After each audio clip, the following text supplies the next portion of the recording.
Very good evening అండి. Today మనం ఒక మోస్ట్ కామన్ న్యూరలాజికల్ ప్రాబ్లం గురించి మాట్లాడుకుందాం, అదే లో బ్యాక్ పెయిన్. ఇప్పుడు మీరు చూస్తున్నారు కదా, ఇది లంబర్ స్పైన్ అంటాము. సో లంబర్ స్పైన్ లో usually we have like 5 vertebral bodies, L1, L2, L3, L4 and L5 అండి. సో ఇందులో మధ్యలో తెల్లగా కనిపించేదేమో డిస్క్, ఈ పక్కన ఎల్లోగా కనిపించేవేమో నరాలు. ఇవేమో కాలికి సప్లై చేసే నరాలు అనమాట. సో యూజువలీ బయోమెకానిక్స్ చూసుకున్నప్పుడు ఏమవుతుందంటే మోస్ట్ వెయిట్ బేరింగ్ ఏరియా ఈ ఏరియా. సో వెయిట్ ఎక్కువ పడడం వల్ల ఈ డిస్క్ పార్ట్ ఏదైతే ఉంటుందో ఇది వెనక్కి జారిపోతూ ఉంటుందండి. ఇది వెనక్కి జారడం వల్ల వీటి మీద ప్రెషర్ పడి సిమ్టమ్స్ వస్తాయి. ఆ సిమ్టమ్స్ ని మనం సయాటికా అంటాం. మీరు చాలా కామన్ గా వినే వర్డే ఇది సయాటికా అని.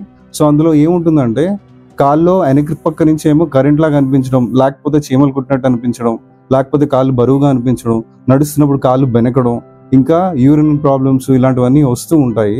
సో వీటికి చాలా రకమైన ట్రీట్మెంట్ మొడాలిటీస్ ఉన్నాయండి. ట్రీట్మెంట్ మొడాలిటీస్ లో ఫస్ట్ మెడికల్ మేనేజ్మెంట్ ఒకటి, లేకపోతే సర్జికల్ మేనేజ్మెంట్ ఒకటి. 60% of these cases medical management మనం క్యూర్ చేయొచ్చు.